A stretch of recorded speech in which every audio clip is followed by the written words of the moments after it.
Fellow Falcoholics, what is up? Welcome to the Falcoholic Live, episode 243. I'm your host, Kevin Knight, at Falcoholic Kevin. Fellow Falcoholics, what is up? Welcome. So, we're going to be joined tonight by a very special guest. We teased it. He is here at last. He is Falcons Executive Vice President, as well as the Executive Vice President of the Arthur Blank family of businesses, Brett Jewkes, at B Jewkes on Twitter. Friend of the show, Brett. Excited to have you back on. How are you doing tonight? I'm jacked up to be here. This is like my annual tradition, and I love it. Yes. I am a friend of the show. Always. Yes, officially. Yeah, I think after the third visit, you become officially the friend of the show. So I think this is number 3 now. So we made it. I mean, you were there like beforehand, but for the podcast rules, technically now it's been fulfilled. So I feel validated. Good. That's the most important part of this whole exercise, is checking that box. But we're also joined by some other tremendous folks tonight, including my co-host, Adnan Ikic, at Say Which Way. Adnan, how are we doing? I'm doing very well, but it's kind of hard to follow up the Brett Jewkes announcement. I mean, we have the second most powerful person with the Atlanta Falcons on the show right now. Not even close. Blank. So he's actually the one pulling the strings, guys, behind the scenes. It's all Brett. So, no, Brett is a tremendous asset to the Falcons organization in a lot of ways. But yes, don't blame Brett for all the stuff that didn't go well. That was not Brett. That was somebody else. So the stuff that did go well, though, that was Brett for sure. That was Dave Choate. All the stuff that didn't it's Dave. Yeah. The real secret is Dave Choate runs things behind the scenes. But if that was true, then I would be upset with Dave for not giving us a better script so far. But maybe it's all just building up to something great, which is definitely going to be one of the topics tonight. Before we get to that, though, I want to welcome in our final guest this evening, Evan Birchfield, Director of Guest Personnel at the always easy to remember at Evan Birchfield. Evan, how are we doing? I'm doing great. It's great to be back on. I've missed a couple shows, but I saw Brett was coming on, and as his unofficial agent, I had to be on to make sure everybody's civil and ask the right questions and stuff. So yeah. Well, the most difficult questions are probably going to be coming from Evan tonight. So right. Ironically, so, but yes, it's come full circle. That's why his agent check has never been mailed. Yes, I was wondering where that's been, but didn't want to ask. Okay. Yep. Yeah, it's rude to ask, right? So, but guys, we got a terrific show lined up for you tonight. Unfortunately, going to be talking about Avery Williams' injury. He will be missing the 2023 season, or most of it, recovering from an ACL tear. We'll be getting into that. We'll also be getting into some more positive topics, talking about Taquan Graham's return on the positive injury front there, as well as getting Brett's take on sort of the season so far, what his opinion is of the sort of the rookie class. I know he's got some interesting updates on the stadium and some of the new experiences they're working on there. And we'll close out with some sort of overall thoughts talk, our thoughts on what this team is capable of in 2023, which of course is what's on everyone's minds at this point, right? How far can this thing go? And as this team seems to really be taking shape in this humble podcaster / writer's opinion. But before we get to that, guys, do want to thank tonight's sponsor, BetOnline. BetOnline is your number one source for all your NBA championship finals sports betting needs, including info, stats, news, and scores. You can get the latest odds and lines on the NBA finals, which are ongoing. You can also place bets on NFL futures, as well as basketball, hockey, MLB, UFC, and boxing. No matter what you do, though, BetOnline is your sports intel headquarters this season, as they've got you covered for all your insider sports wagering needs. BetOnline is also the fastest and easiest way to get your betting info, including live betting options and your favorite casino and card games you can play right from your home. So head to the website today or use your mobile device to get in on the action. Be sure to use our promo code BELIEVE, which is BLEAV, to receive your 50% welcome bonus on your first deposit. BetOnline, where the game starts. Now going to kick us off with, unfortunately, the Avery Williams talk. Sad to see him suffer that injury. Obviously it sucks whenever any player suffers an injury, but this one stings because Avery Williams was, I think, on his way to becoming like maybe the most versatile player on the Falcons roster. We know he can still play corner, even though he officially transitioned to running back last year. He was being cross-trained at receiver apparently this offseason, so he was going to have like at least 3 positions as well as the punt return duties on his resume. Led the NFL in punt return average last year. Formed a really dangerous returning duo with Cordell Patterson. So the Falcons now going to be looking for answers at that position. But, special teams is a point of emphasis for this team, Brett. How big is the loss of Avery Williams? And do you have anyone in the clubhouse that you think the team is looking to perhaps take on that role in his stead?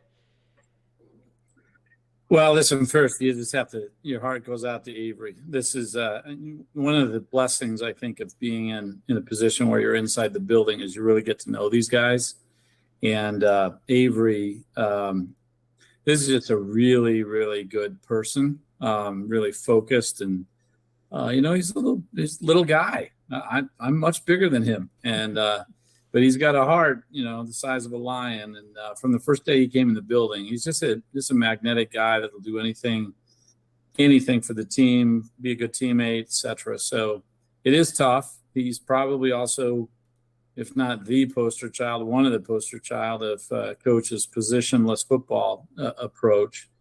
And so, yeah, you can't sugarcoat it. It's nobody's celebrating today. Where you go from here, coach talked about some guys on the current roster that they'll put back there and see what happens. And, I think that if anybody's learned anything so far about coach and Terry's philosophy is the roster's never set. And it won't be set on week 1, and it won't be set on week 8, and it won't be set probably to week 12. And they'll get the best person out there to do the job. And it might be somebody on the roster today, it might not. But I have a lot of confidence in coach and Coach Marquise Williams, who's our special teams coordinator. They'll be ready. Yeah, no, you never. Yeah. One last point on that: there's never ever a good time for an injury.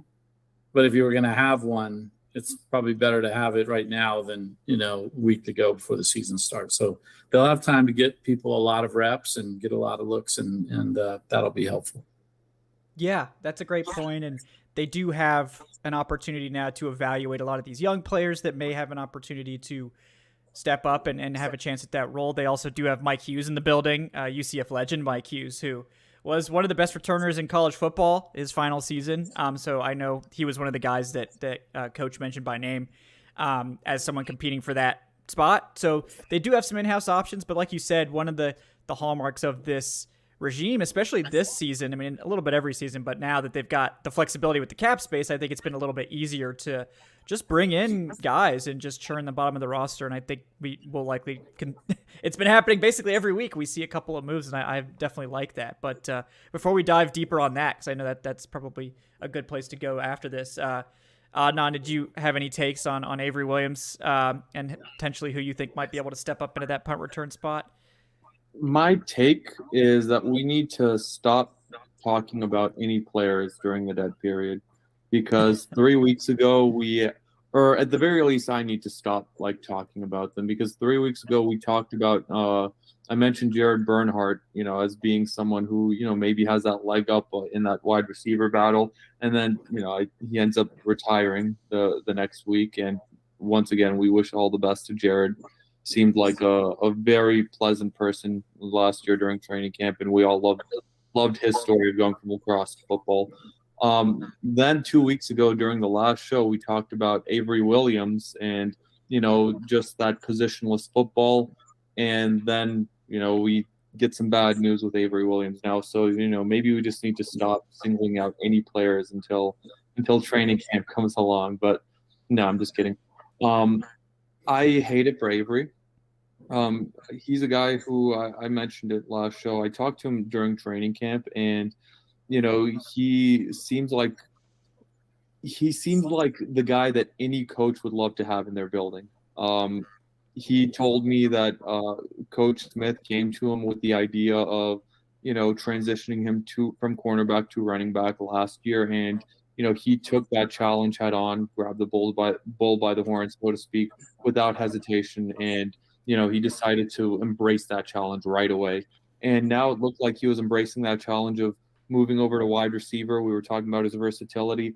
And I mean, it just sucks, losing a guy like that on the field who was an incredible punt returner last year, led the league in punt return average. Like, that's not nothing.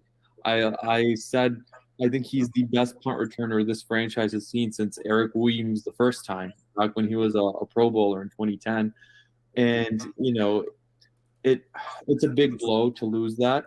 I think it will be very, very difficult to replace. Not impossible, because this franchise has been very serious about building up special teams over the last few years under this regime. But one thing I am happy is that Avery Williams is still there in the locker room. He's going to continue to be a positive influence and a positive leader in that locker room and for this team. And I think that's as invaluable as it gets, and I can't wait for him to recover, and I can't wait to see him continue to do his thing, not this upcoming season, but next season, because he's going to be a big part of this team for years to come, I would say. Absolutely. Yeah. Evan, anything else you want to add there?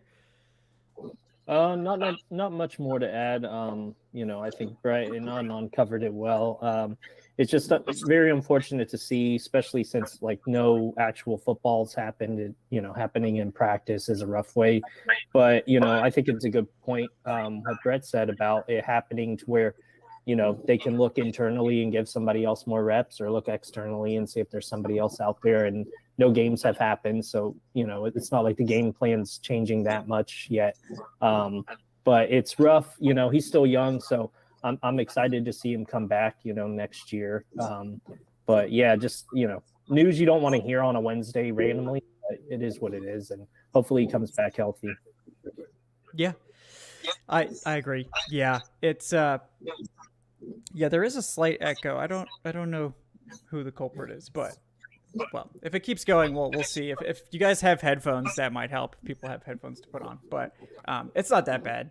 It's not, I don't think, infringing on anyone's ability to hear at this point. But yeah, I do hear it a little bit. But at any rate, yeah, it's always unfortunate to see injuries happen, and yeah, I just feel for Avery. It's tough, and I think he'll bounce back. He's definitely one of those guys that I think is in a comfortable position. And it's not always the case, right, where an injury like this could definitely derail guys' careers. But I think Avery Williams has sort of proven himself completely invaluable with everything he can do. And I think that he will make a strong comeback. And fortunately, the way that the medical field has improved, the ACL no longer the career death sentence that it used to be, 20 years ago. Guys are coming back faster, healthier, and I think that'll definitely be the case for Avery. Yeah, well, Brett, you brought up a good topic that I did want to touch on, which is one of the things about this regime that I think has been kind of unique, which is that they're continuously shuffling basically every single week. After every practice, it seems like after every OTA session, we've got at least a couple moves. I know after rookie minicamp, we had a whole flurry of 14 moves. It just seems like this regime really is not content to just sit on players. They're constantly evaluating, and every regime is evaluating, but it seems like these guys are really trying to squeeze that little bit out of even the guys on the back of the 90-man roster. What do you think about that strategy? Right. Oh. I think that if anybody is surprised, they haven't been paying attention, because Terry said this, I think, in his opening press conference, that it's, New Orleans has done a great job of doing just that, adding pieces as they go and when they need to. And that's what Coach and Terry have said from the start, is that the roster will never be finished, and that they always wanted to be competitive. They wanted people fighting for their spots and keeping that uniform every week. And to me, I think it's the right approach, particularly because there's a lot of good football players out there, and not all of them have a jersey every week, but they're there and ready to go. There's going to be attrition in this league, it. And I think, they've been true to their word from day one about wanting versatile players that can play different spots, and that the roster will never be set. So, I think that's really especially important if you're going to play positionless football, which it seems that we're going more and more in that direction, and the way they're constructing the roster is going to go that way. There's guys out there that may have been looked over because they're They're not all pros at one position, but could do 2 or 3 things that are a perfect fit for this situation. I know I'm wearing my BYU football hat, but this is not the best example for your show. But if you take a guy like Taysom Hill, nobody was interested in him. And they've gotten value out of him by moving him around because he's just a freak athlete. He's a freak athlete. He may not be a great quarterback. He may not be a great receiver. He may not be a great returner. He's a great athlete, and they've figured out how to use him. And, if you can find some people like that along the way, it sure does create a lot of flexibility for the coach, for the position groups, and for the personnel department to have people that can do 2 or 3 things really good. Maybe not all pro level, but you're not going to have 22 all pros anyway. So you got to have pieces that can be productive. And so I like the approach, and it's also good for people who are in the content business. There's never a shortage of transactions and other things. Yeah. I enjoy that angle, certainly. I thought you did. Yeah. I like the tinkering. I mean, I think it's the sign of, I know from fans, there's been this, and not calling out any fans in particular, guys, we're fans here too, but there's been some impatience, and I understand that, nobody likes to be 7-10. Everybody wants to be, 12 and these new numbers through 12-5 and in the playoffs and winning the division. But the Falcons did have a process where they had to deal with some salary cap issues that were severe. I mean, unprecedented in some ways. And it did limit their ability to, especially in free agency, make a lot of the moves that we're seeing now. Yeah. I think that's I hope. I'm a fan too. I'm a fan of our team. I'm a fan of the Jazz. Just right on down the list. As a fan, it's natural to be impatient. You want to win. You want to contend and be a potential championship winner every year. Again, I just keep going back to Coach and Terry, and I give Arthur Blank and Rich McKay a ton of credit. They knew what they were coming into. We knew what the plan was going to have to be. We're going to have to take some medicine. And I look at the last 2 years like we won 7 games. I'm not sure that anybody would have taken that bet that we would have been at 7 wins over those 2 years with pretty significant schedules, the salary cap issues, the implementing new schemes and all that kind of stuff. But it's always really kind of pointed to this next little run we're hopefully going to go on, and that really started with this offseason. In terms of free agency, it really started with the first draft pick they made and every draft pick since those 2 years while they worked through these salary cap issues. So, we're fans. We're going to be impatient. It's, to me, I'd rather have an impatient fan than an indifferent fan any day. I'd rather have somebody who's really mad at us than just doesn't care. Oh, you've come to the right show then, Brett. Oh, I know. I follow you, Adnan. I know. But you know what? If you believe in the plan, you stick to it, you do it the right way, and you make some good moves, the fruit comes. You plant fruit trees. I can't do it. My brother has orchards and stuff. I'm like, I plant a peach tree. I want a peach that fall. It doesn't happen. It takes years. And it's a little, maybe a goofy analogy, but, we're coming into harvest season, and hopefully the fans can see that. Yeah, no, I stick to perennials. I can't wait more than like a season. I need that to pop up like immediately. So yeah. But yeah, I mean, fruit trees are fun, but yeah, it's a good analogy though, because it's a process, and it's always a process. And this is, you're dealt the hand that you're given. And, I know the previous regime believed they had a winning window. They tried to maximize that winning window. It didn't work out. That did have salary cap consequences, and it takes a little while to clean those up. But I think the way that they've gone about cleaning up those issues has actually been pretty efficient. I mean, we've seen in 2 seasons going into next year, basically 0 dead money after having the most dead money in the NFL history last year. So they clearly do have a plan. And I know it's hard sometimes for fans to see. It's hard for us as analysts to see. And part of that's by design, right? You don't necessarily want everyone to know exactly what you're doing. But I think all along, the idea was to be getting to 2023, which is hopefully the year that this is going to start to come together in a way that will produce winning football, not just compelling football. Because I think the Falcons last year, you look at like the Around the NFL podcast, I believe they labeled the Falcons as spicy. This team wasn't necessarily winning 10 plus games, but every single week it was competitive.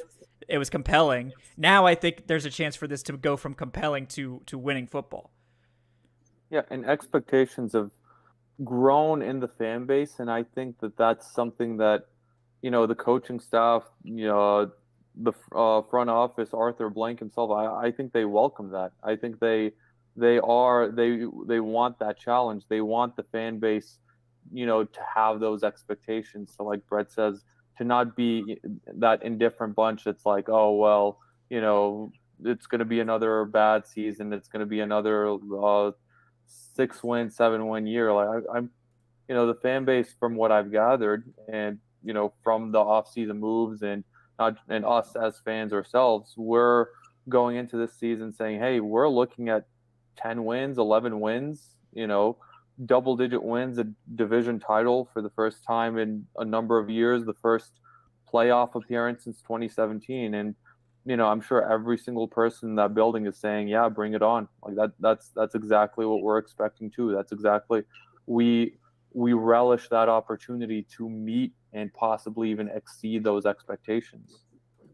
You're 100% right. And when you say inside the building, I will add to that is, listen, there's a lot of passionate people hopefully watching tonight and on these 4 screens I'm looking at.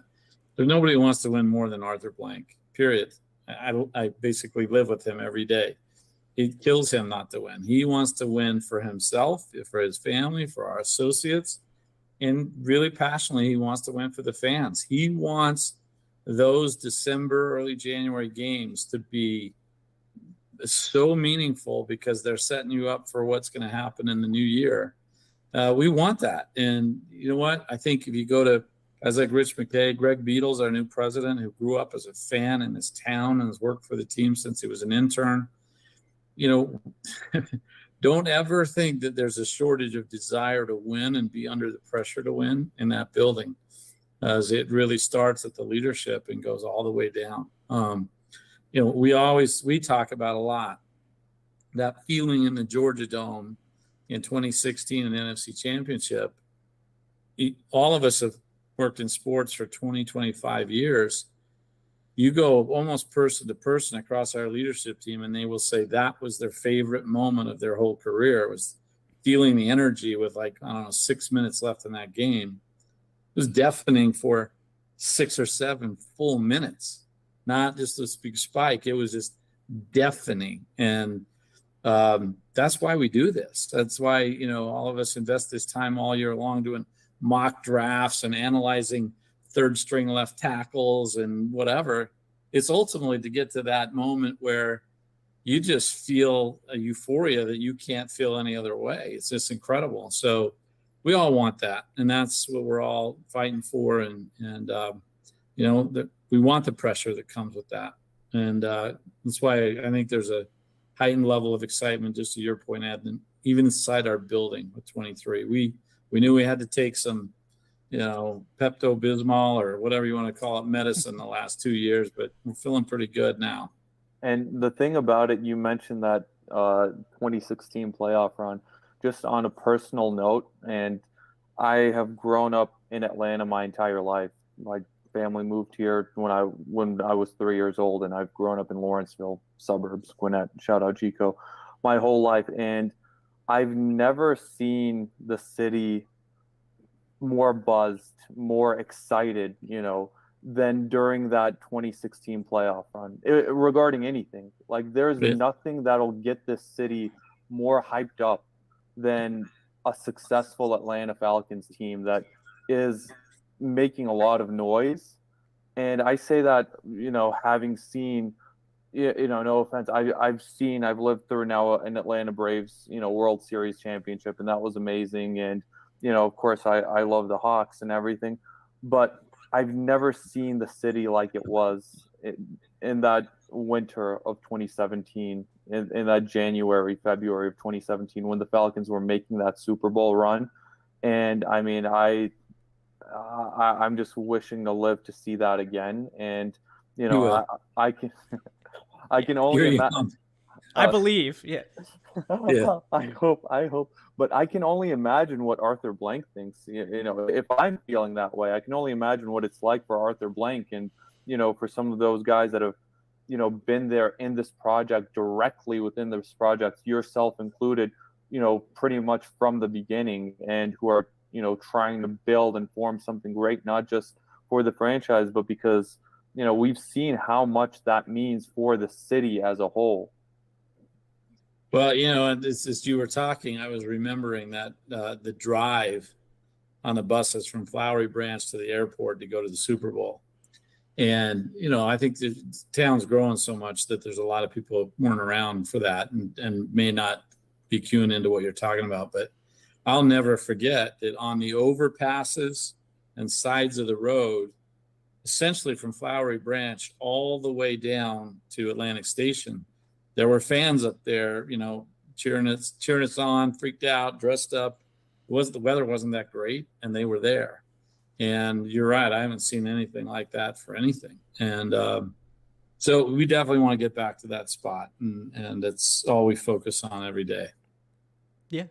It's the pinnacle of this sport, and it's part of why football's so compelling, because it there's no easy way to do it too. So it's hard to predict. Even really good teams don't always make it back. Only one team wins the Super Bowl. There's a lot of really good teams every single year. So that's part of the reason it is so compelling and exciting. But, you know, getting on that same note, like, we have seen this team, I think, make a really concerted effort to get to that point where this is no longer a rebuilding team or a retooling team or whatever, you know, you want to call it. It's now like okay, this is taking shape. Like, we're now getting into what we want to look like. Now we need to start having it translate. And sometimes that's easier said than done. But, you know, we've seen all these moves. Let's start with the draft class. They didn't squeeze any BYU guys in there this year, unfortunately. I know you were probably like, just fingers crossed, Puka Nacua, maybe 7th round, maybe he'll still be there for us. But I think he's got an excellent opportunity elsewhere. He does. But yeah, what do you think about this class so far? I imagine you've gotten to hang out with the guys a little bit.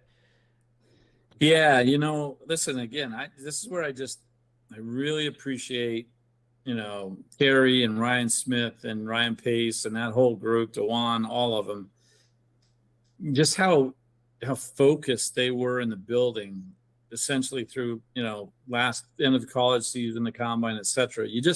I always felt confident when I would see them go into their little war cave. And, you know, they have a really smart process. They're really deliberate in what they do.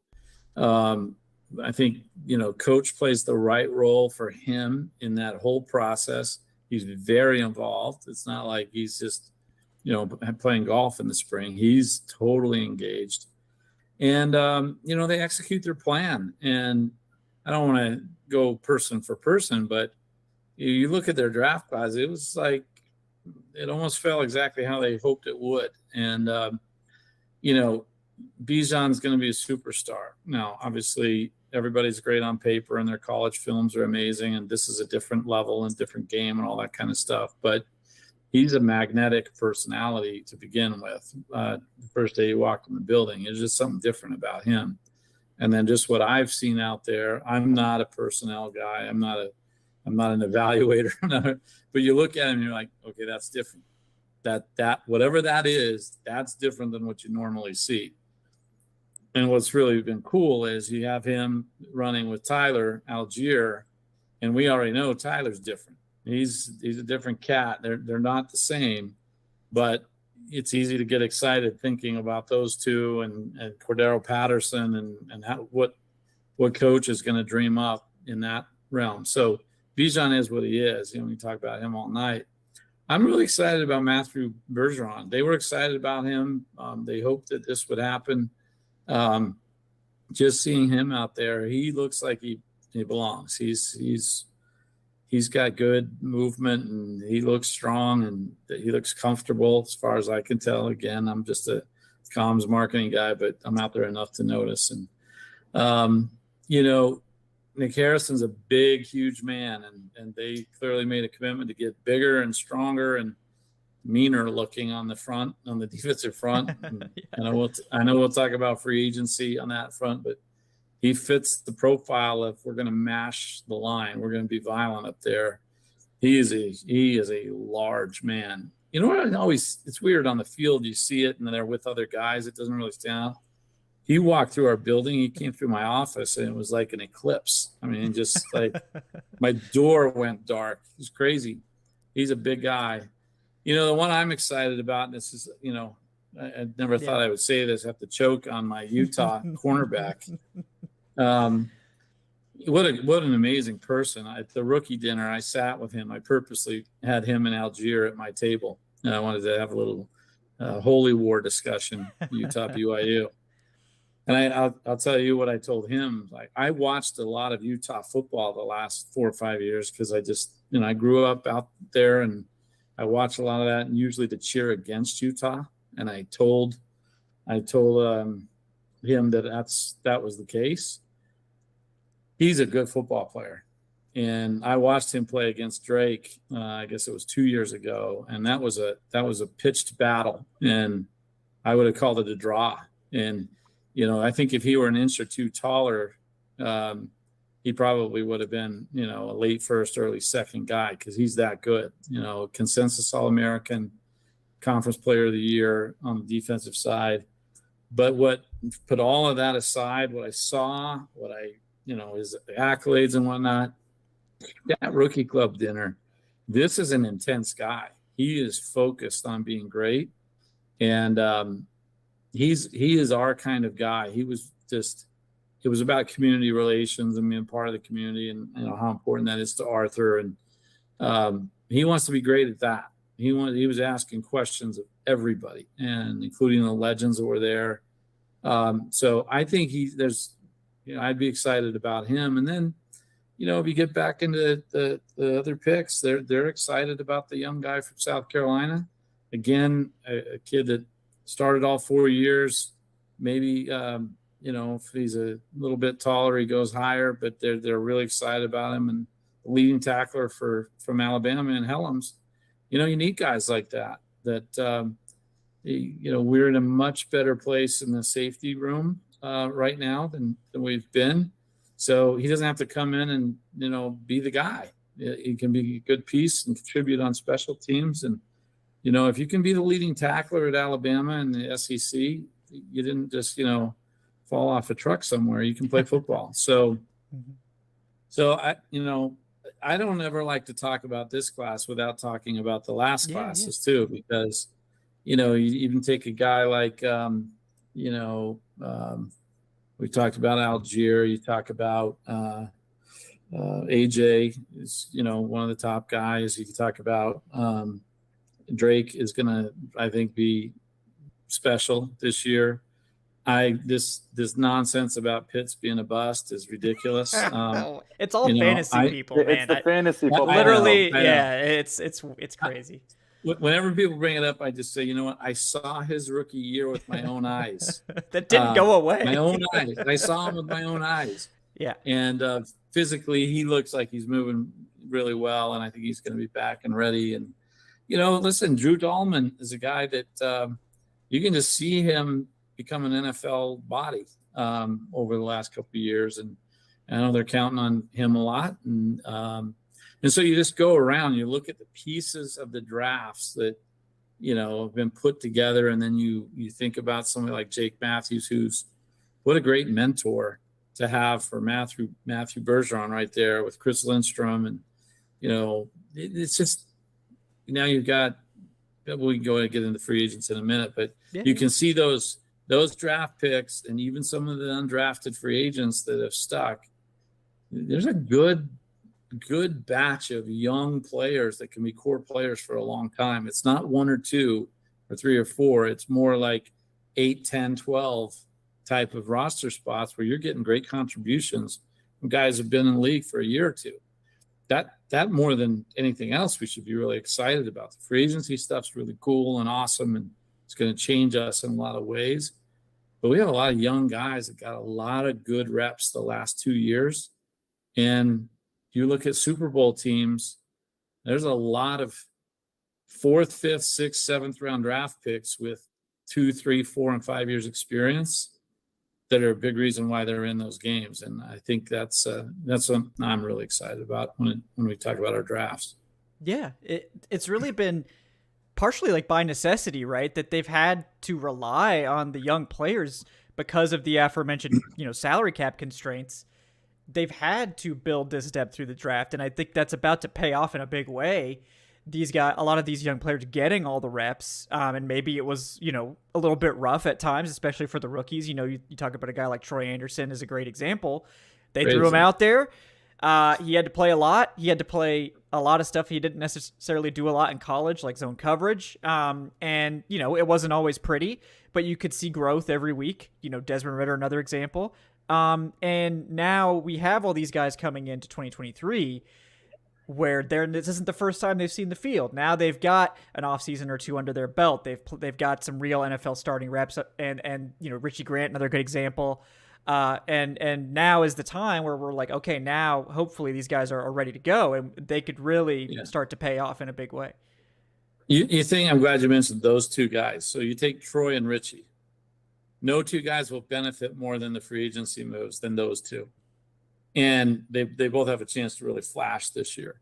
Richie's got Jesse Bates back there now, which is a different thing. And Troy's got a defensive line in front of him that is going to be, occupying a lot of people that we're getting into that second level. So, that's a great example. And then another point you kind of touched on it earlier, not that we look ahead, but we have to, is you're in a really good spot with draft capital and free agency and cap space next year as well. So you can see a path to where if you just keep repeating good drafts, you keep developing good draft picks and undrafted free agents, and you surgically fill holes through free agency, that's the formula that most teams win by. So it's really good. It's an exciting time. It's fascinating, and we'll get to free agency now, but part of what you mentioned is like it is a long-term plan, and they have, I think, been really disciplined throughout the last several years. But even this year with the money, they didn't go all in and say, okay, we have money, now let's max it out. Let's add 3 void years to every contract. And let's, I think it's been very responsible in a lot of ways. I know some fans were maybe hoping for a little bit more, but if you do it this way, as opposed to like the New Orleans Saints method under Mickey Loomis, is a different strategy, right? It's max out the contracts, it's do restructures every year, and add void years, and really try to play it as close to the number as possible. And that they did have some success with that, playoffs for many years. I think that's going to eventually catch up to them, and it has been for several years. The bill comes due. Yeah. The bill comes due. It's been coming due the past couple off seasons. No matter what Saints fans are saying on Twitter, it has hindered them the last couple of years. This year in particular, I think is going to be a rude awakening. Where their whole it seems like half or more than half of their defense just got signed away. A lot of these guys that they had on rookie contracts or guys that were up for new deals. You talk. Caden Ellis is a great example. David Onyemata, another example. Shai Tuttle, another depth piece. Marcus Davenport. Davenport went to Minnesota, and so they've just bled all of their sort of starters. Just a lot of guys have left, and it's because they don't have the cap flexibility to go after that anymore. Whereas I think the Falcons, they chose not to go that route. They chose to be, I think, more responsible with the cap, which I think is hard because, like you said, they're feeling the pressure to win. They're out there wanting to win. I think it can be very tempting to be like, well, why don't we just...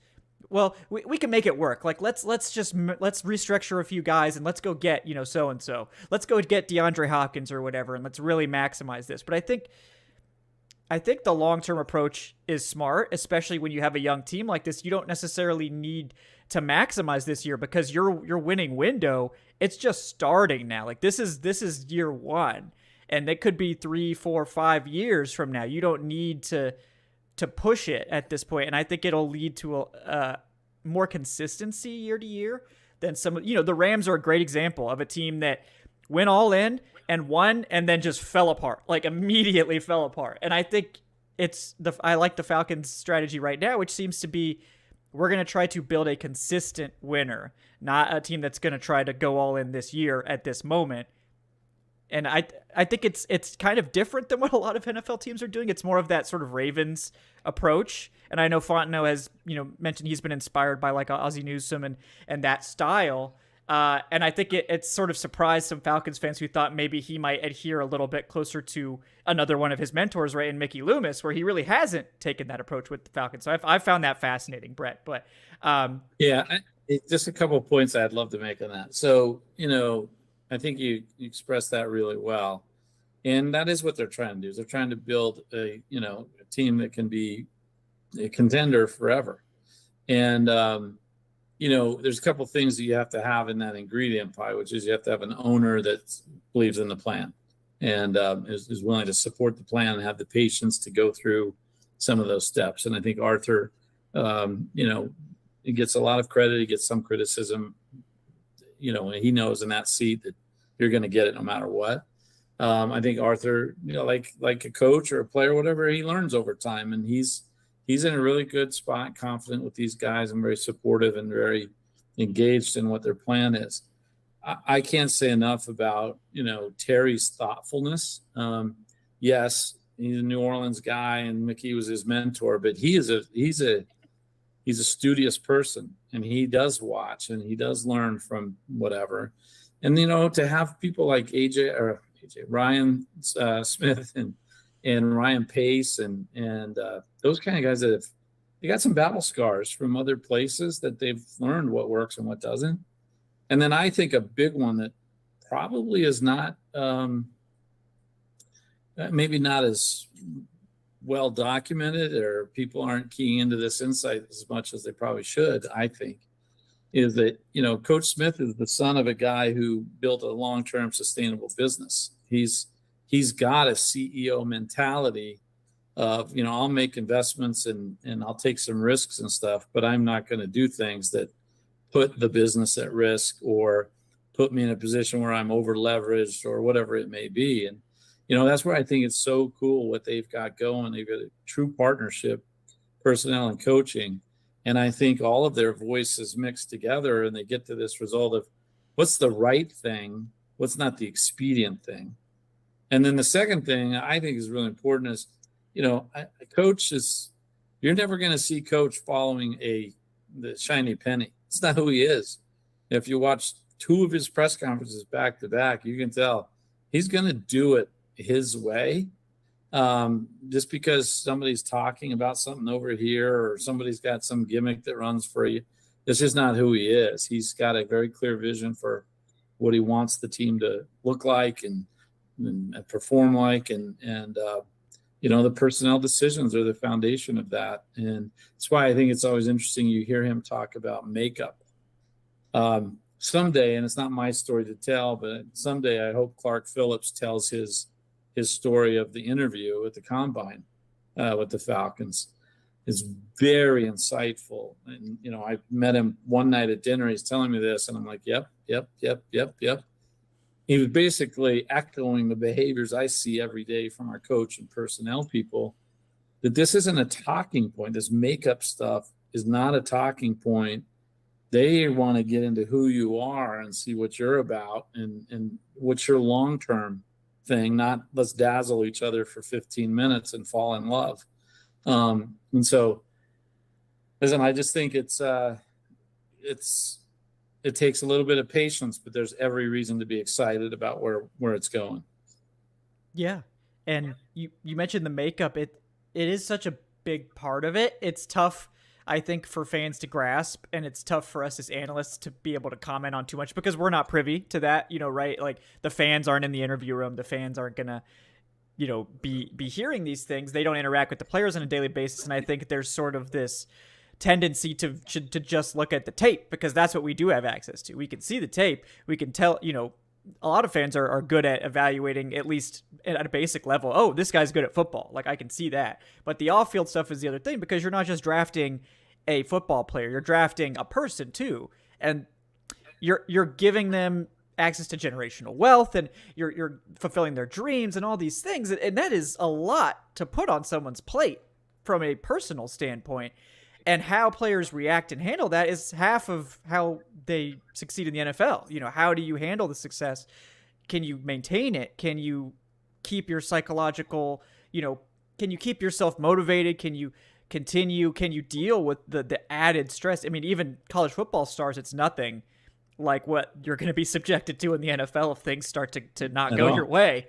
So I think it's really smart, and I try to emphasize that to people, that I don't think it's fake. This makeup thing is not, some, like you said, talking point. It is a core part of the evaluation. And you listen to who coach calls out and holds up as his leader, number 97. An undersized guy, a 5th round draft pick. A couple of years ago, people were like, maybe move on from this guy. You heard all the chatter. What he does in the building is as valuable as what he does on the field. And, it's funny because Clark Phillips asked me, he's like, who's the alpha around here? And they'd been here 2 or 3 days. I said, you see that guy right over there? I said, watch what he does. That's a professional right there. And, coach holds that up all the time of, I think he said it this week. He's the best leader he's ever seen, ever been around. And so that kind of stuff, it shows up when adversity hits. It shows up when, somebody goes down. It shows up when it's freezing cold in Chicago on New Year's Eve, and that you got to have that in this league. It's just, in my opinion, still the toughest league in the world. Requires the most toughness in December and January. And, you've seen people who are, all pros the first 6 weeks of the season. And when they get hit in the mouth later in the year, they disappear. And so when you're building a team, I think it's coach's mentality is we got to have people who are ready when there's some adversity, because it's not if, it's when. When are you going to get hit in the mouth? When is something going to go wrong? And so I love what they're building. And I think our fans are going to see the benefits of that on the field, but they're also going to see people that represent them off the field in a way that they'll be really proud of. Tough and resilient, just like Atlanta. Yeah. And one thing I did notice with some of the draft strategy is there were so many team captains drafted, onto the team. And I'm assuming that that's something that Arthur Smith and Terry Fontenot, circled, and something that they really, underlined, a couple times with some of these guys, because, you don't get voted to be a team captain for no reason at any level, at the college level, at the high school level. So I'm assuming that is something that they want to build, within and ingrain within the foundation of this culture, to just have a locker room full of leaders and a locker room full of guys that, like you said, when adversity strikes, it's, they'll just, grab the bull by the horns, and they'll relish it, and they'll embrace that challenge, as opposed to withering away like we've seen so many other guys do so in this league.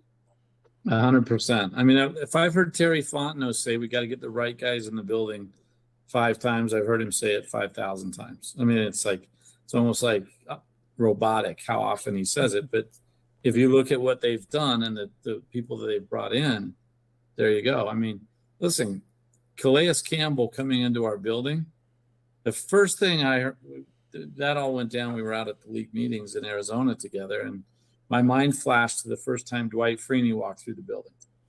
And when Dwight Freeney walked through the building, you were like, okay, I'm going, I'll go wherever that guy's going. And, to have somebody like Grady Jarrett excited about what Calais Campbell can teach him, what does that mean for a guy like Nick Harrison or Taquan Graham or whatever? This is like, adding strength to strength. And so I think that they're really being smart about how they're building the stew. You got to have all kinds of ingredients to make it really good. And that makeup piece, that leadership piece, that worthy of being a captain on a football team where there's plenty of egos to go around, but you're the captain. The kid from South Carolina, I think, was a captain for 3 years. that's a really good insight, Adnan. And I think people, if you listen to Coach and Terry, you could probably, when you do your mock drafts next year, look at captaincy over 40 times. Yeah. Other intangibles. Senior Bowl invite, captaincy, if they got those two, then there's like an 80% chance, that they get drafted. I mean, they love those makeup things. What's interesting is you go back and people think I'm an Algiers agent. I'm not, but I was right. And everybody needs to admit I was right about him. Give him his props. Yes. The thing that I always was telling Coach and Terry about when he was still in school was that play against Arizona State where there was a interception and he chased them down and punched it out.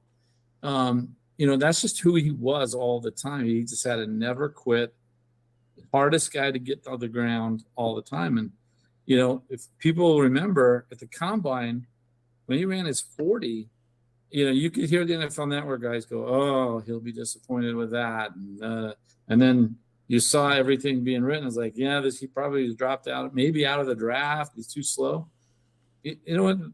Those guys cared about that C on his chest and his balance and the film that showed the guy never went down. Yeah. And so, it just goes back to, and it's, fantasy drives it a lot and we get bored in February, March, and April a lot. And we put too much emphasis on those measurables sometimes when the real thing that matters is the character and who they are and their competitive spirit. And intangibles like balance and how they prepare and how they show up, what kind of teammate they are. So again, I love Coach and Terry's approach and philosophy, and I think it will bear great fruit. Yeah. And you mentioned specifically Calais Campbell. I think that was sort of a turning point, I feel like, for this offseason, because we'd already gotten Jesse Bates, obviously, who we'll talk about for sure. But what was it? I'm curious, I know you're not involved in it, but was it a surprise that he ended up choosing Atlanta? Because it certainly was to the fan base, but based on what he said, he was just all in on the team basically the whole time. And how it came together, it felt like a miracle to me, but just everything he was saying was so encouraging. I'm curious what your thoughts were when he did eventually agree to sign with the Falcons.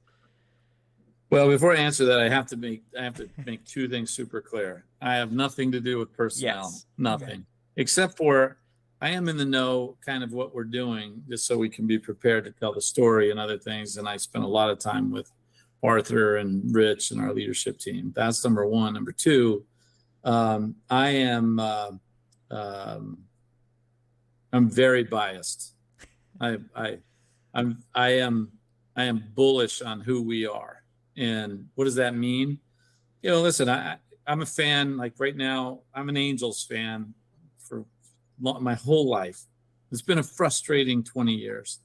There's a million things I lay awake at night saying I wish the owner would do and the GM would do and this would do and whatever. And we've had, 17 GMs in 18 years, I think. So it's just a mess. So I have that perspective. I live in our building here, and I will just tell you that there is a really cool spirit in our building. And it's hard to describe what it's like if you're not there. But, Coach, he's the fastest walker I know. He's just buzzing around. He's focused. I told you earlier how confident I feel when I see Terry and Ryan and those guys going into their war room. Our support staff is amazing. We hire really great people. People that nobody ever hears of. Our trainers, outstanding. Our logistics people and the people that run the operations, and we just hired really good people. And now you have a really clear vision. And so when I knew that Calais came for his visit, and he was stopping people in the hall and introducing himself, and they were watching film together and all these other things, the visit lasted longer than it was planned, which to me is always the first indication that, okay, maybe we're in the ball game here. Because if the guy's like, I'm checking a box or I'm trying to create leverage in another market or whatever, it's like, hey, great. Okay, there's your field. There's your thing. You guys, how much money? And I'm out the door. So the visit went well. Then when, he wanted to have a conversation with Arthur about our community profile and what we do from a philanthropy standpoint, then you're like, okay, this is not performative, because even a guy like that, who's a Walter Payton Man of the Year, he's got a family, he's got other things to do. He's not going to do that just for, giggles or impressions or whatnot. And so I wasn't as surprised as the fans, because I believe in us. And, I think from a, free agency standpoint, we had a lot of people come into our building and go, wow, I can't believe that. Whoa, that's great. Unbelievable. And, so I'm biased, but I think we're going to be very competitive for the free agents we want now and into the future. And I know we'll talk a little bit about some of the things we're going to do out in the facility, but we're in a good spot, and our fans should feel very confident in, our owner's commitment to bring in great people and to build a team that people want to be a part of. And then I think he's got the right people. We can talk a little bit about Greg Beadle's our new president. Yeah. I'm biased. He's one of the best human beings you'll ever be around. And that matters, weirdly, to the system. Agents care about that thing, and they're advocates. Players that you end up meeting, that meet with your trainers and your equipment managers and your food service staff. That matters when you've got a tie. Those things can break ties. And then another thing, listen, don't ever underestimate Atlanta. This is a great place to live, to be, especially if you're a young guy and, you're looking for a place where it's good to train and you can train year round and all those things. So I'm just really bullish, and I think it's awesome that we're in another great space with the cap next year. And I can go on and on. You better cut me off, because I will. It's just step one. Yeah, it really is. Yeah, we'll just have to have you back on, Brett. I think that's the answer, right? We just have to have you back on. Maybe we should make it a twice a year visit. We shouldn't push our luck. Yeah, we'll workshop it. We'll workshop it. But no, did any other free agents you wanted to touch on? I know we got some other topics we want to get to as well. But listen, I could go on and on about the kid from Judge Memorial High School in Salt Lake City, Utah, Caden Ellis. So again, his dad's a Ute. He was a dang good Ute, Luther Ellis. That was not a good era for my Cougars when that guy was prowling. And just a good person, good man, good family. And Judge Memorial's, when I was back in high school, they were a 1A, 2A kind of really small school. And Caden ends up going to Idaho, which is a faraway place. They play in the Kibbe Dome. When I was a SID at Southern Utah University, we played up there a few times, and you feel like you've gone to the North Pole when you get there. It is far away from anything. But you know what? Caden Ellis last year in New Orleans, I'll tell you the thought I had. It was, probably 2 years ago, 3 years ago. You guys will probably remember better than I. We played in New Orleans, and Trey Hendrickson flashed. He was like, 40 plays, and he was in on 25 plays, it seemed like. And you were like, who's that guy? And then obviously he got a big deal to go to Cincinnati. I had that same feeling about Caden Ellis last year. It just seemed like he was flying around and very fluid athlete. And then you get to know him. He's another guy that's just a bright light, grounded person, really focused. And I think him and Troy and what we've got going on, and his familiarity with Ryan Nielsen, which we need to talk about him too. Yeah. So I'm excited about Caden Ellis. I think there's other ones that you never, you're on paper, you're like, oh, okay, that's cool. But then, Scotty Miller can take the top off of defense. Yeah. And if you're in a set where you've got, the two big tight ends and Drake and one of those running backs, and he's running somebody off deep, it creates a lot of opportunities. So that's, one that may go as an underrated thing. I think, there's a different gleam in Grady's eye when you talk about Onyemata and Calais Campbell and Taquan coming back healthy, and a couple other little, depth pieces that we've put on there that, didn't create a big hullabaloo, but, there's different spring in Grady's step, and it's for good reason, because we're going to be better up front. So, I mean, you just keep going. There's Eddie Goldman came out of retirement. I mean, that's a good sign. Right? he's a large man, and but listen, you guys know you're close enough to the game, whatnot. They got to go on the field and they got to do it, and we can analyze all we want until September, but. I think, again, you look across the board, guys with the right makeup, right kind of, physical attributes that coach likes, the versatility and all those things. But there's a lot to be excited about. And you didn't go out and compromise yourself, as you said earlier, Kevin, and put yourself on the path to the same, bad cap situation. So I think they executed their plan almost to a T, and a lot to be excited about. That's to even talk about the trade for Jeff Okudah and other things like that. There's so many. Yeah, there's so many. Yeah, no, listen, I'm definitely going to need a roster for those preseason games. Yeah. I got one fired up for you. I'll print one off for you. Yeah, there you go. No, it's been, because I maintain my roster with the numbers sorted, the position and number sorting. I found that the best for camp. So, but I've had to update that so many times over the last month that I was not expecting. I was like, okay, I'll make it. It's probably about ready now. And then I've had to erase guys and add guys about 10 times since May. So, hey, it's not too bad. Yeah. But on one other point to make there, which coach said this, so it's not like I'm making this up, but we're going to have good football players that don't make this team.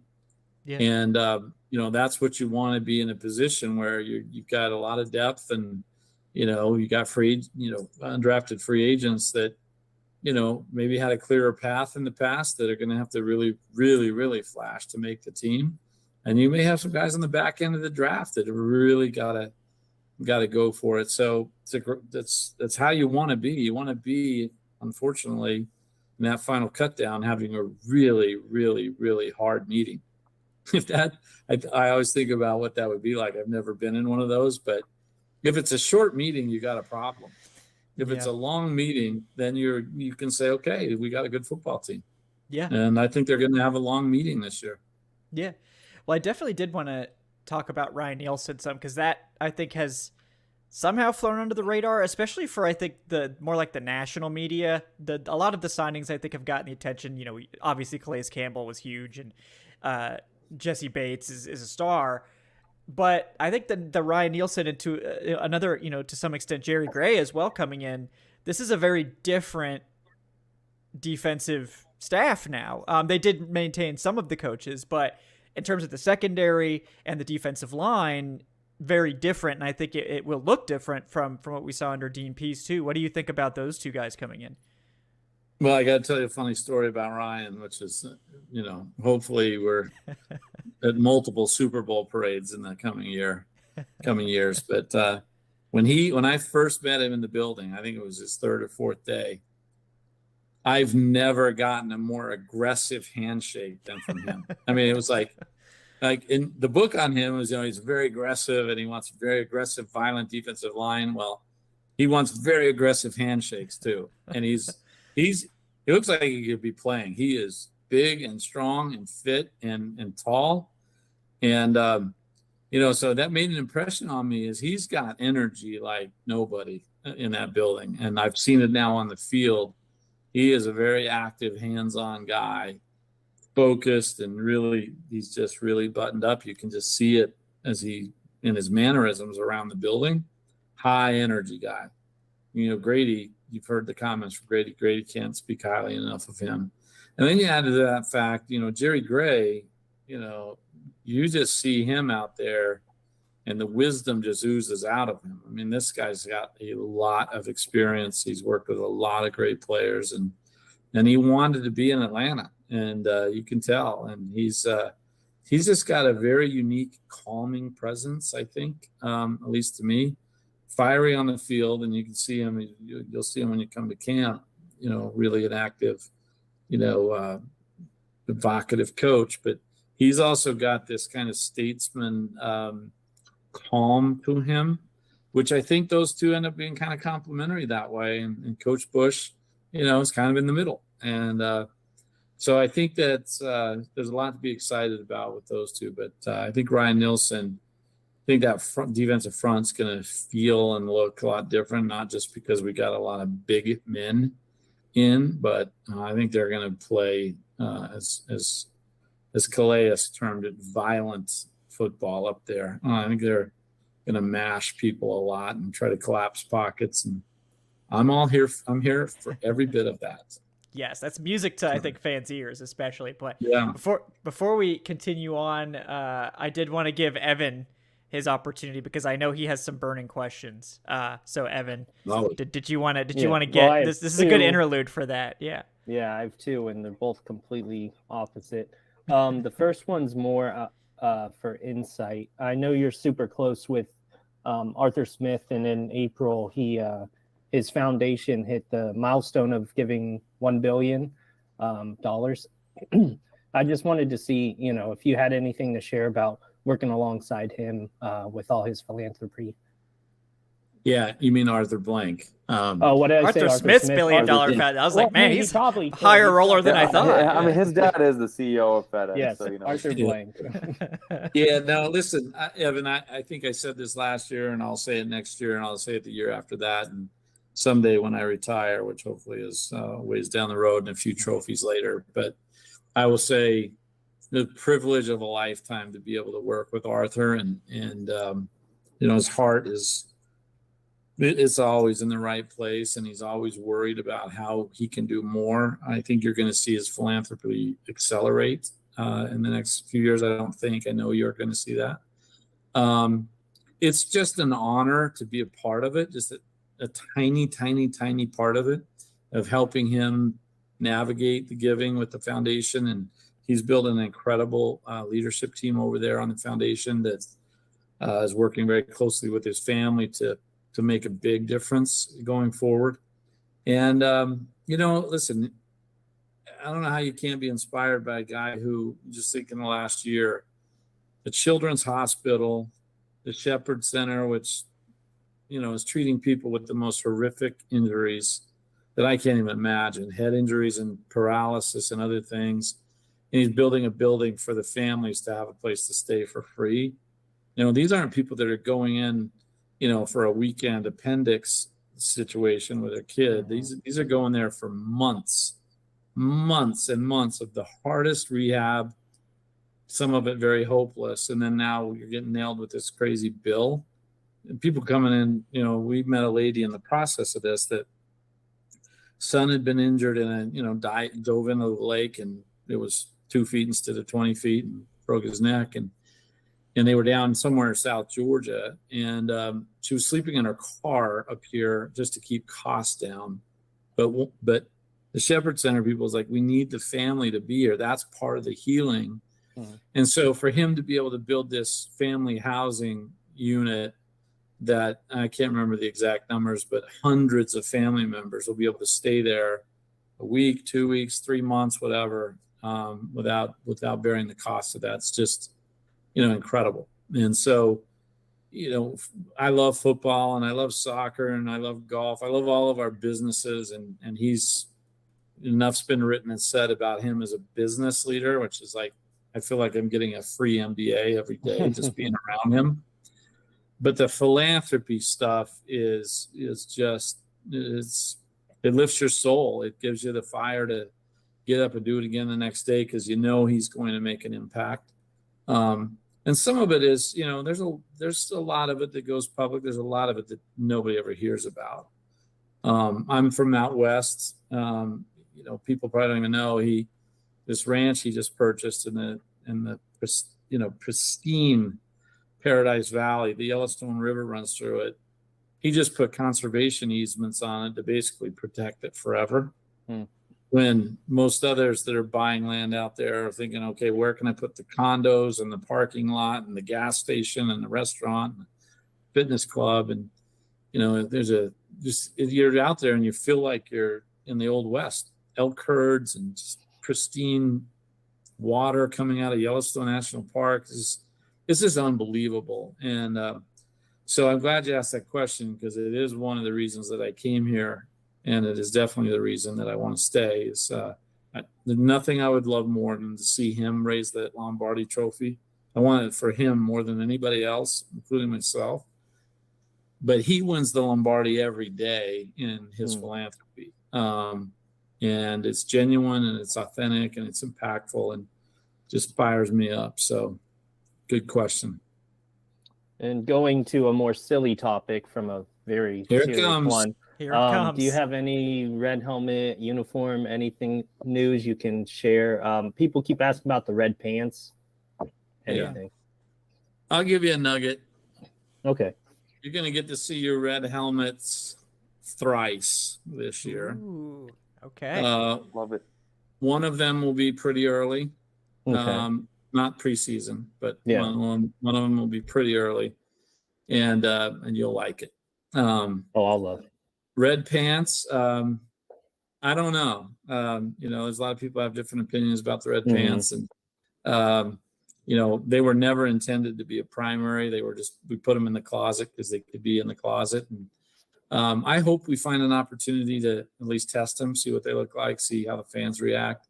You got plenty of games now and preseason games and other things.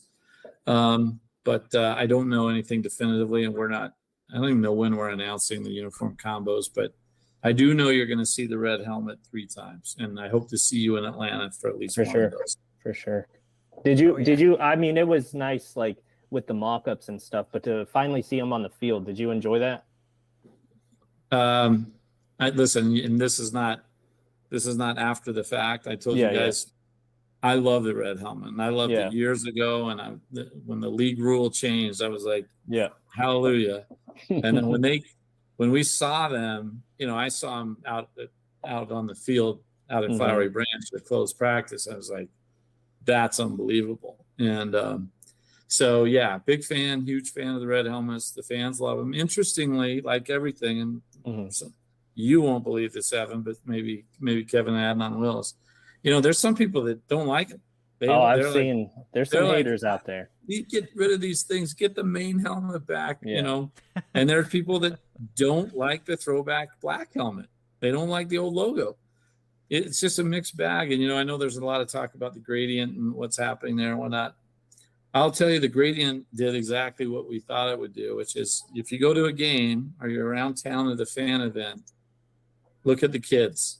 Yeah. And the young people, 4 out of 5 of them, if they're under 12, they've got a gradient jersey on. They don't have the throwback and they don't have the base one. And listen, that was the whole point of it to begin with is, we have to grow the younger fan base. That the challenges are going to only get bigger. They have more distractions, more going on. And so you have to have something to connect them to the team. And, the gradient, even though it's often fodder on social media for this, that, or the other thing, and maybe some coaches and players don't love it, kids love it. My kids, they were like, oh, that's the coolest thing ever. And they look at the old Falcon logo and they're like, what's that? That looks like it's from the Stone Age. So it's you're going to have a mixed bag no matter what. And you could unveil any uniform and you're going to have 30% that love it, 30% are like, and 30% that hate it, no matter what it is. So very true. Yeah, I remember when the gradients came out, like everybody was, a lot of people didn't like them, including me. But seeing them actually like on the field, because gradients have been tried before in professional sports and they didn't really work. But seeing it on the field, I came to really like them. Yes. So, but I think I told you, I hated it conceptually, it. Right. But we allowed Nike to build one, and when they walked in the room with the model, and I saw it really on a player, I was like, okay, that's a different thing.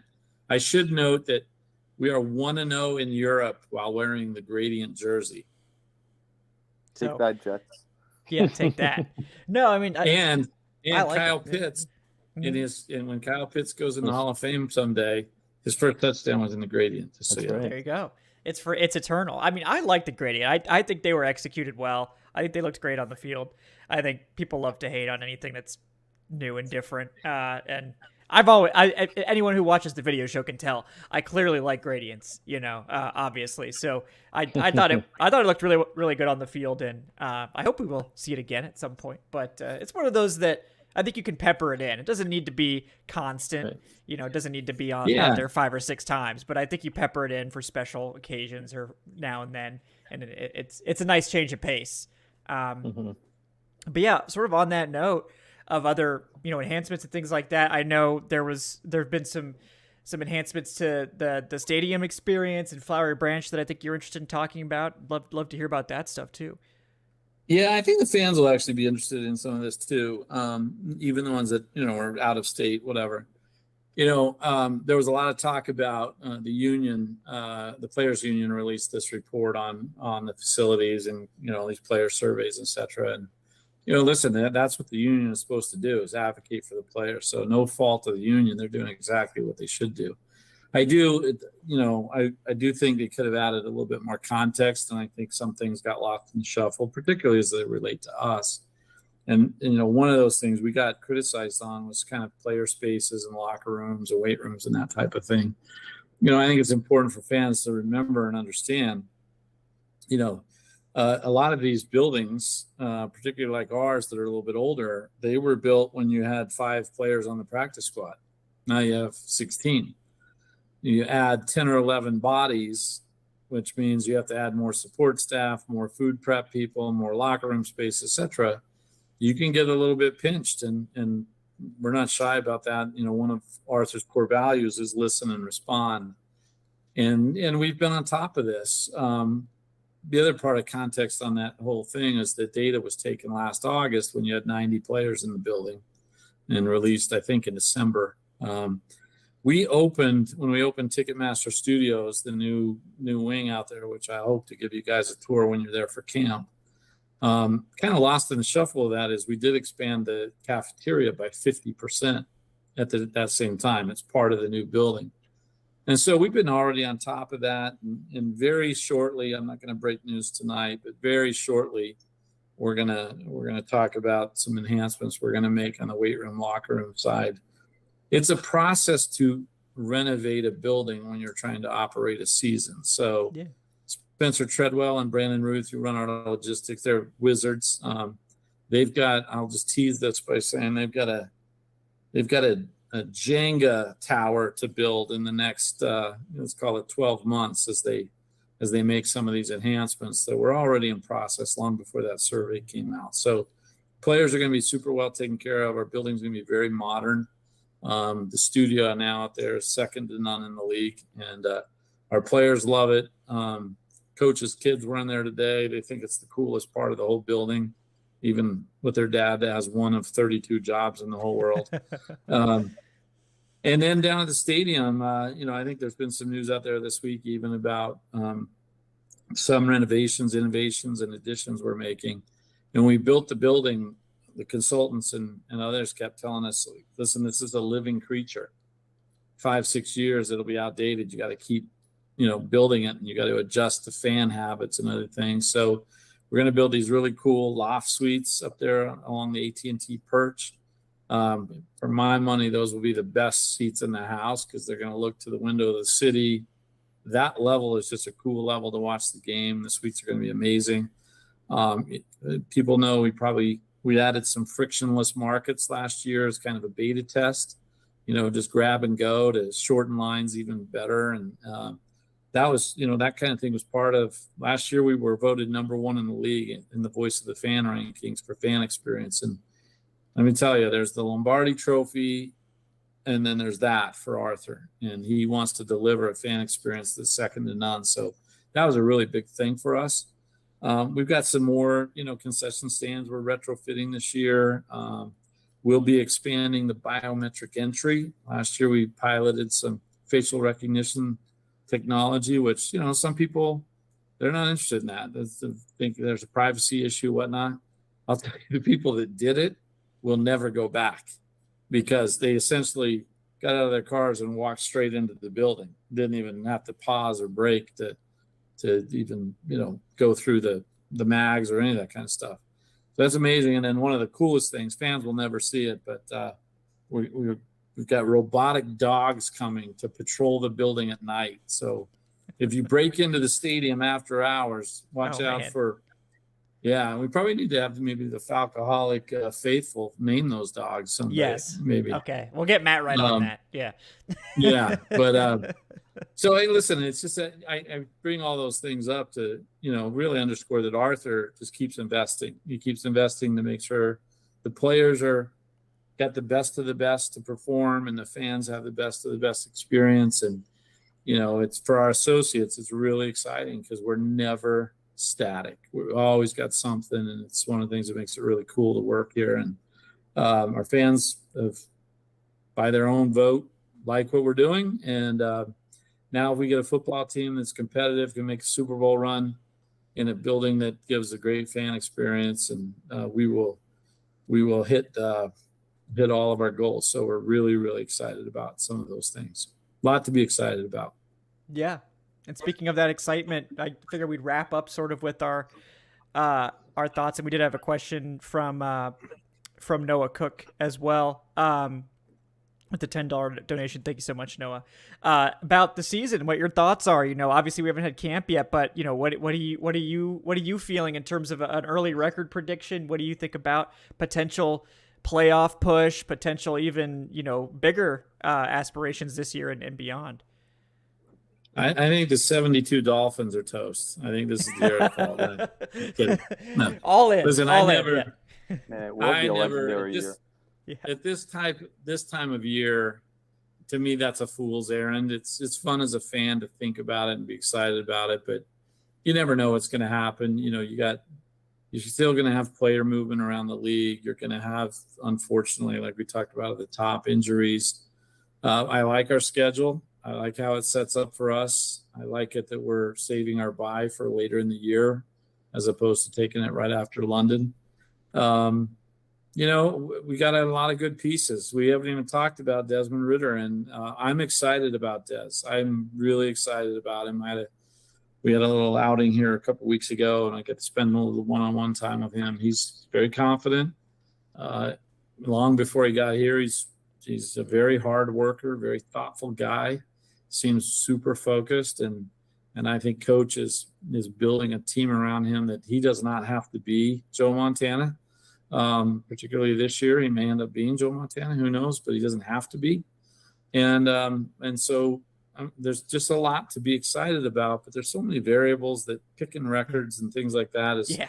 To me, it's a fool's errand. It is. Yeah, it really. It really is. And but I like how it sets up for us, and I plan to be, while I may be freezing cold in Chicago on New Year's Eve, I plan to be really excited about how meaningful that game's going to be, and then the finale in New Orleans. I think, and that's all you can hope for. And to me, I would be lying if I said I had that same feeling the last couple of years. I do. I think those are going to be games where you don't sleep all week because you're running through, as a fan, everything in your mind, and you're biting on every scrap of information from the injury reports and everything, because you're just like, and everything's oriented to that block of time on Sunday afternoon. I think one of those games may end up getting flexed because I think they could be that meaningful for all three of those teams. So to me, that's what I want to see. Is I want us to be in a position where those games really, really matter. And I think that's really doable because of what we've done, not in the last 3 months, but in the last 3 years. Yeah, no, that's going to be a really interesting stretch to end the year there with, 3 of the last 4 being away, but the Falcons will have an opportunity, I think, to really stamp. I think I guess the idea would be like, maybe there would be a scenario where, we go into week 18 with the Saints, and actually the game's not important because we're so far ahead, but that would be ideal. That's impossible. We can't ever have an idea. And it's the Saints, so it would still be exciting no matter what, because we got to beat the Saints no matter what. I mean, that's exactly right. Even if you had clinched home field, at that point, number 1 seed, everything. No, we still got to crush the Saints. Yeah. But no, you did. This was the last thing I wanted to touch on. I forgot to get to it earlier. The Falcons have seemingly, irked at least half of the national media by going with Desmond Ridder and committing to him so strongly. I'm not surprised by it. You don't sound surprised by it, but what do you think about that decision? Because it seems like really people were expecting the Falcons to be aggressive in pursuing a veteran or someone in the draft, and instead they said, no, we're going to go with Dez. And as someone who loved Desmond Ridder coming out of the draft, I mean, this is very much what I was planning, but I'm curious your take on that as well. Well, this again is my opinion, and I love to give it. The one caveat I want to say before I say what I'm going to say is, listen, you have to earn national reputation. You have to earn coverage. Okay? We have not had a lot of national media in Flowery Branch the last 2 or 3 years, and for obvious reasons. That I don't blame them. They're going to be there this year. You're going to have more national media at camp, and I think as the season goes on, you're going to see more. So, with that said, I think one of the reasons is they haven't been here. They haven't been around the kid. They haven't seen how he works. They haven't been at practice. And again, if you go back to our discussion about makeup, they don't know. They're not in those meetings, and they're not seeing like what I saw a couple of weeks ago in Hilton Head. This is a focused kid. He's bigger than most people think. He's 41-6 at Cincinnati. So, he comes from a winning posture, and he's a competitive guy. You saw it from day one. He set in our foot in our building is this is what he had his eye on. Coach is a thoughtful person. He's not a stubborn guy. Oh, well, we drafted this guy, so he's our guy. If he didn't have confidence, he wouldn't do it. That's not who he is. He's built really good relationships with guys like Drake London and Tyler Algier and even John Fitzpatrick, who didn't see the field last year. You can see it out there. His teammates have confidence in him, and he's got great relationships. So, but it all goes back to, you got to earn that. And if Desmond goes out and plays like we think he will the first few weeks, and we perform like we think we will, they'll be here. Yep. David Bassett and his team will be filling more requests to come out to Flowery Branch, and Mooney's will get more traffic to the barbecue because the national guys will rediscover Flowery Branch. And, but I think if I didn't work in the building and I was just a fan, I would say read the tea leaves. If you think coach is, not a really thoughtful person, he's just taking a flyer, I don't know what you're watching. His confidence should give you confidence, and then just look at the body of work and listen to how his teammates talk about what they're going to see. And then you guys are going to see it at camp. People got a little bit of a look at the stadium last week. He was very accurate, very accurate. There's nobody rushing him and all those things, but we're confident. And I'm excited to see him perform. And I think coach is going to set him up to succeed, and I think he will. Yeah. Nothing would make me happier, certainly, than seeing him do well, because I think he was a guy that, ever since he gave me the scoop that he talked to the Falcons first at the Senior Bowl, that was when we made that connection. So now he's all the way at the top. No, I've liked Dez for years. I even thought he could have come out the year before. And then, of course, he comes back and has an even better season. Everyone gets all caught up in the 3rd round pick thing. And it's like, at a certain point, it doesn't matter where you're drafted. Like he's going to be starting. That's where you got to look at it from there. But what you said is I think true. With he is a 3rd round, 2nd year quarterback with 4 starts. So it's unreasonable to expect people to, be having him, super high in the rankings. Where I take umbrage is, we get some guys that are like, oh, he's the 40th best quarterback in the NFL. I guarantee you, ladies and gentlemen, right now, he will be way better than the 40th best quarterback in the NFL. That is a guarantee. But I agree. How much better, that is to be decided. But I think by the end of the year, no one will be questioning the decision to go with Ridder. There may be other questions about, ceiling and things like that. But in terms of, is he good enough for the NFL? I think we'll be pretty confident of that by the time 2023, the dust settles on the season. I'm on the team. Yep. All right. Well, all right. We did have one last, it's not necessarily a Brett question, but I did want to get to real quick from Sass Tassie. with the $10. Thank you so much, man. Appreciate that. It's about Jonnu Smith, secret weapon. We didn't actually get to him earlier. Love Jonnu, though. He caught that touchdown at practice. I'm telling people, you're going to be seeing a lot of that. That is Arthur Smith's red zone secret weapon, Jonnu Smith right there. But he's wondering if Jonnu will actually end up with more touchdowns than Kyle Pitts this year for the things that we were saying, that Arthur Smith loves him. And I wouldn't be surprised by that, just because when you're Kyle Pitts, you're going to get so much attention that sometimes you don't force it. Now, obviously, he needs to be targeted, and I'm sure he will be. But sometimes you just take the layup, right? You take the guy, look at Michael Pruitt, was a guy that benefited from that. So I don't think it would be unreasonable to think that Jonnu Smith would have more touchdowns. He had 8 the last time those two were together. So, yeah, that wouldn't shock me, Sass. Yeah. That's what 2016 was all about. It was Julio getting double covered in the red zone, and everyone else just always being open because they won their one-on-one matchup. So hopefully we see something like that again. But I will say the entire fantasy football community just had a chill run through their spine right now. All of these guys who are hating on Kyle Pitts on Twitter all season because doesn't catch touchdowns, so you're automatically not good if you don't catch touchdowns and score fantasy points. There's more to it.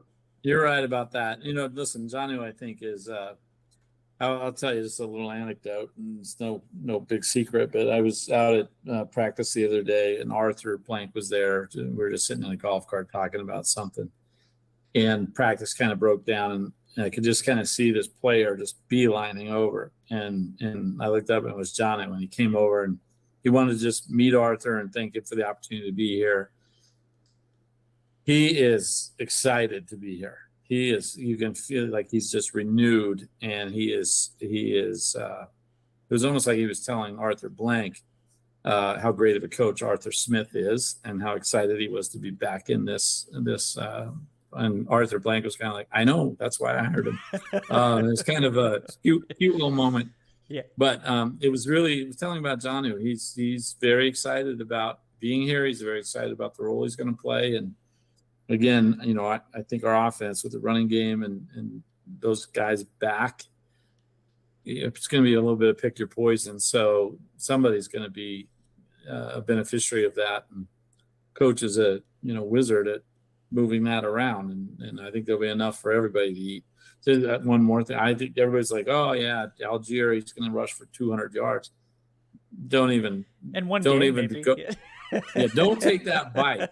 I mean, you're not going to sit that guy over there on the bench. Nobody could tackle him last year.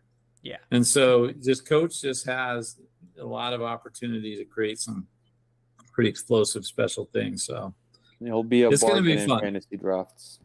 Yeah. You can get him late in fantasy drafts this year for a good value. Yeah, I'm just looking forward to Bijan coming on the field, Falcons getting down to like the 20-yard line, and then just, Tyler Algier just smashing people. And in the second half, too. I mean, Algier's going to, if the Falcons, they're probably going to have, I think, the lead, more frequently. And that's when Algier comes in and just, demolishes. Grinds. Grinds. By the way, Brett, be honest. How excited were all the marketing folks when Bijan Robinson was the pick? There was a good amount of noise on our floor when that happened. Yeah. And listen, I said it earlier. The next day when he came in the building, he's a magnetic guy, and once he gets his football feet under him and all those things, and he's out in the community, people are going to see he's got that, whatever that is. And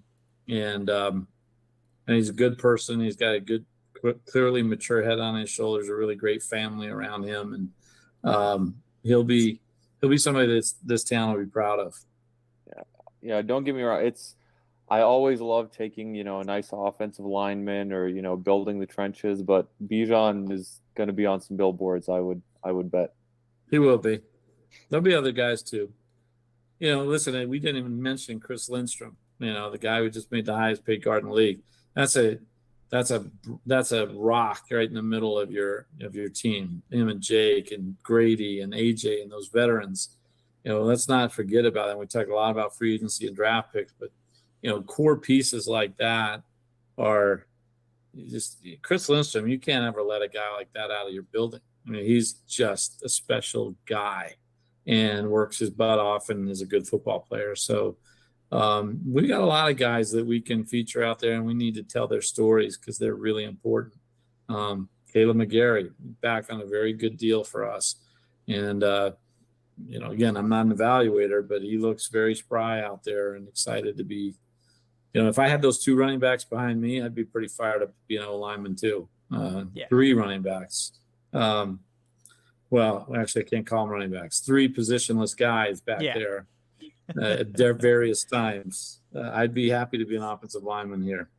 Yeah, got the offensive weapons or whatever. I mean, I know I have several offensive line friends, and my brother was a college football offensive lineman. And look, pass blocking's fine, but those guys want to run block. They want to go out there and pancake somebody. Yeah, so I think they're going to be having a good time out there this year for sure. Look how excited they were when Algier got the record.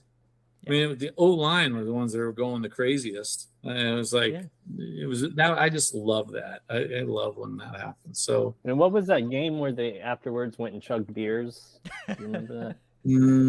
After the Browns game, I think. I think it was. Yeah. It was the game when we had like 13 straight runs or something like that. Yeah. Coach's infamous quote, which should be on every T-shirt. Oh, yeah. I love that. Yeah. We're going to see more of that, I imagine. So I'm excited. Real lots football. Of great insight. Yeah, real football. I love that the Falcons are hashtag real football. Yeah, right. I love that they're sort of zigging where the rest of the NFL is zagging. I think we're gonna, if nothing else, it'll be really entertaining to see how this all plays out. And obviously we're hoping it goes super well. Maybe it goes average. Maybe it doesn't work out like we hope. But I don't think anyone's going to be bored on Sundays. I think there's a very low chance of that happening. So very excited about this team and everything. And Brett, we really appreciate your time, guys. He is Brett Jewkes, EVP of the Arthur Blank family of businesses. He's at BJukes on Twitter. Anything else before we sign off today? Hey, listen, we appreciate the fans so much. This is what we do it for. And I just really appreciate what you guys do and keeping the fans engaged and informed. And I'm a fan of the show. I'm a fan of the site. I love the content. I love taking you guys to Mooney's. I'll plan on that again during training camp. So let's get that on the books. And absolutely, we could probably start calendaring this visit for next year, same time. Yeah, absolutely. We will.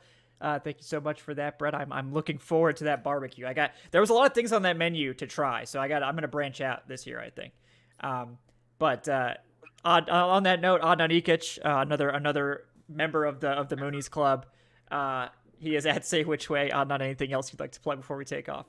I'm just going to plug the site. We're continuing to churn out content, and, we would like to thank the Falcons for always giving us some, even in this period, this very dead period, at the very least, some breadcrumbs. There's always some different news happening every few days, or like whether it's a signing, whether it's a workout, whether it's changing a player's position, some news which keeps, it makes it a lot easier for the site. I would like to thank Brett Jewkes for his generous time and in joining the show and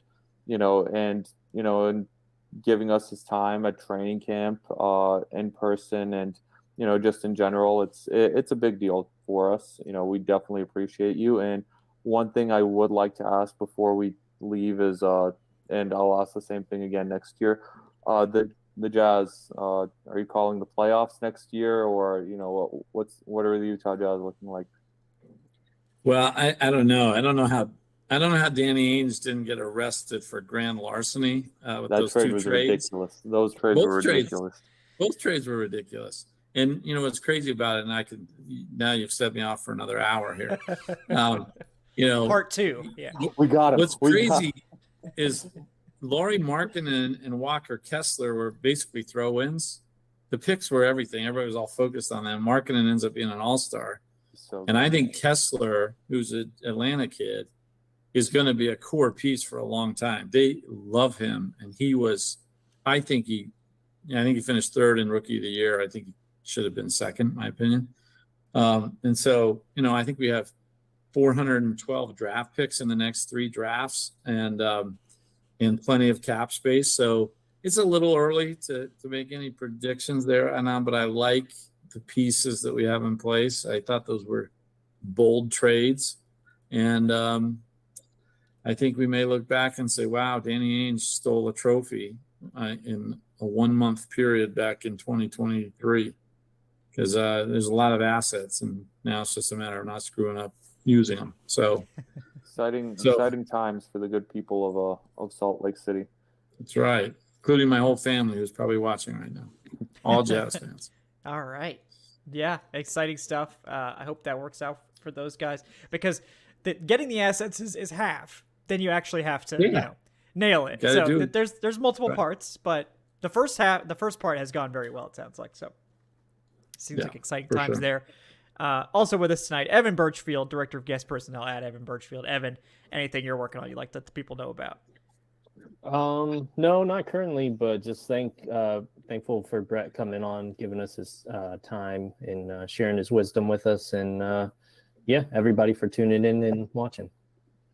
Yeah, no, appreciate everyone for hanging out tonight. Thank you to Brett once again for his time. Guys, I'm Kevin Knight at Falcoholic Kevin. Please do subscribe. If you enjoyed this episode, give us that 5-star review on your podcast platform of choice. Also want to shout out Bet Online, presented tonight's show. Guys, we'll be back on Wednesday of next week with some more takes. At this point, I'm not sure what it'll be. You never know, but we'll have some mandatory mini camp to chew on, so we'll take a look at that. Also going to have an episode with Trevor Sikkema coming out on Monday, talking about the Falcons draft class some more and just his overall thoughts on the team. So lots to look forward to as we inch ever closer to training camp, which it's coming up on a little over a month now. Well, more like 2 months, but we're getting there. It's inching closer. So. And you guys know we're going to have all that content from camp coming your way between Adnan and I. And Evan, you got to get up there and join the Moonies Club. So we'll make it happen. We'll make it happen somehow. But guys, again, thanks so much for your time. Thanks again to Brett, Evan, and Adnan for this very long show. Brett, this is a I would say power hour, but it's like two hours at this point of takes. So thank you again. It was a treat. It was a treat for sure. Yes, always fun. So, guys, again, thank you so much. Yep, thank you again. And, we will see you guys next week. Until then, have a great night, folks.